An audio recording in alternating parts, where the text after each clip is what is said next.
Hi, I'm Frances Reid, a longtime documentary filmmaker and a member of the National Council of Elders.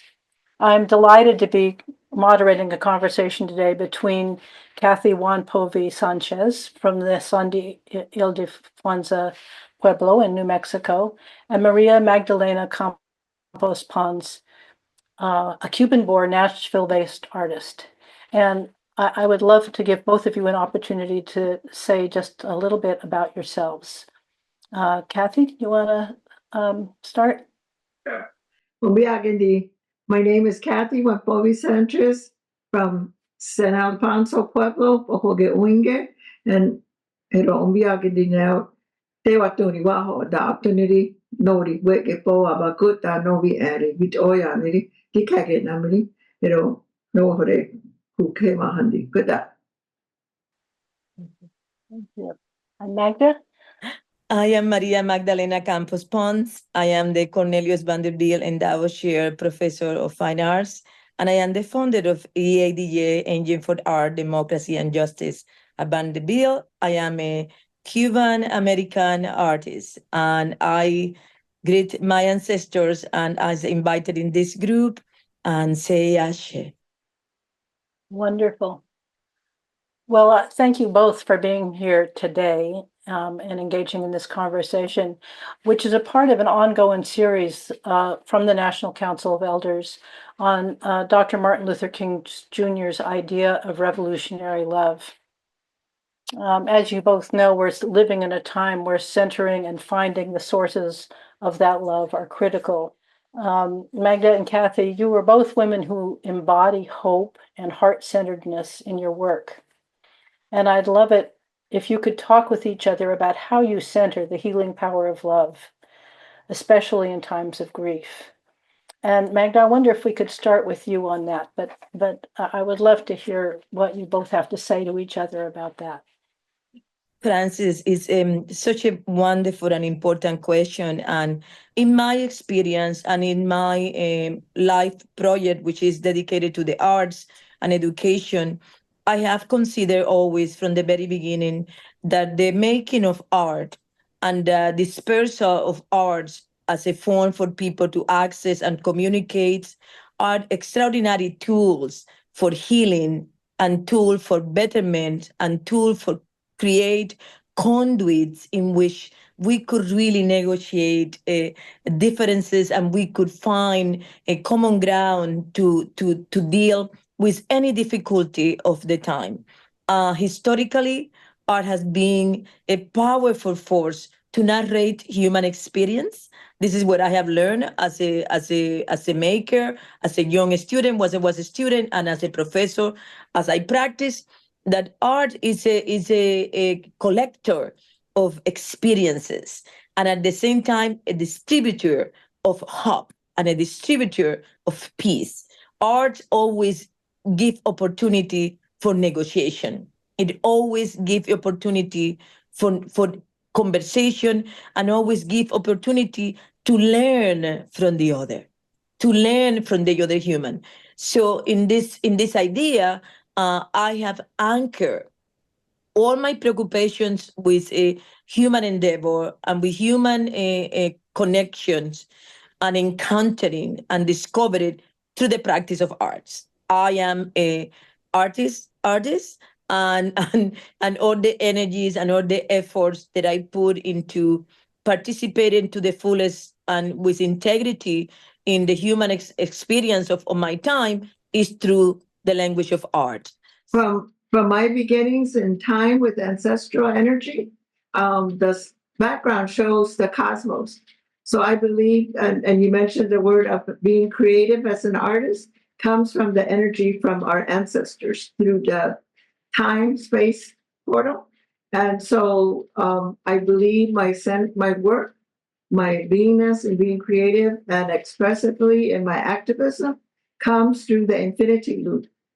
So the infinity loop is the energy from the cosmos coming into our presence, and that energy is the energy of love, and it comes into our psyche, into our mind, and that mind generates the creativity and those thoughts get the energy of action.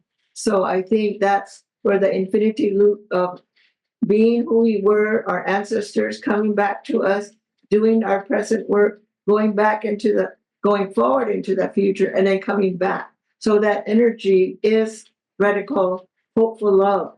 And that doesn't get any naming in this present time. But that's what the difference is between a culture of violence and a culture of lovingness.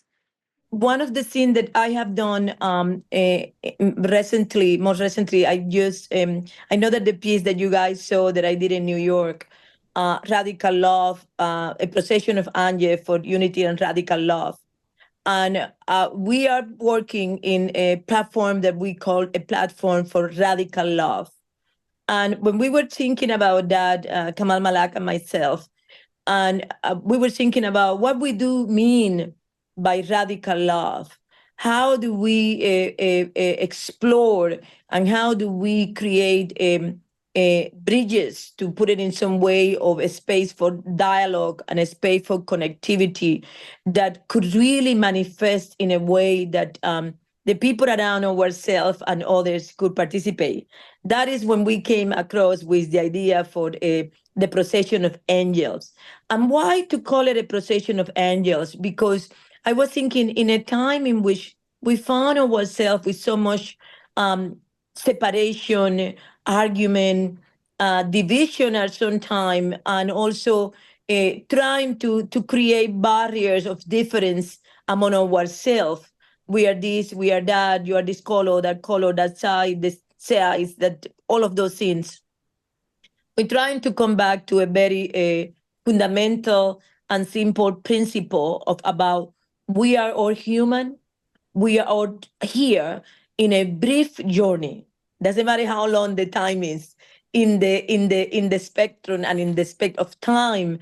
Our journey as human species is a very brief, no, and it's a journey that is always in transition. We know that we were before some place, some form, and we know that we will manifest later in another form, another place, another manner. And how to create a potential of a space of togetherness. So in our work and in my practice, I was thinking about how to build in a space in which we use materials that are almost invisible, no?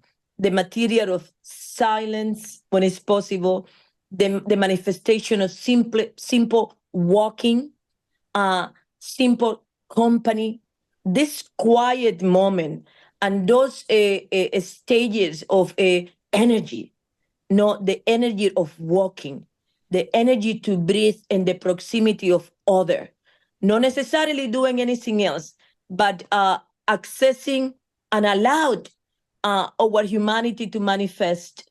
I think I believe in this question that Francis placed earlier to us, revolutionary love. When we think on revolution of any form, we always thinking in changes and opportunity for newness and opportunities for engaging in our better self, no? And I was thinking that in our time in which we are experiencing such an acceleration, an extraordinary acceleration of technology, an extraordinary moment of acceleration of information.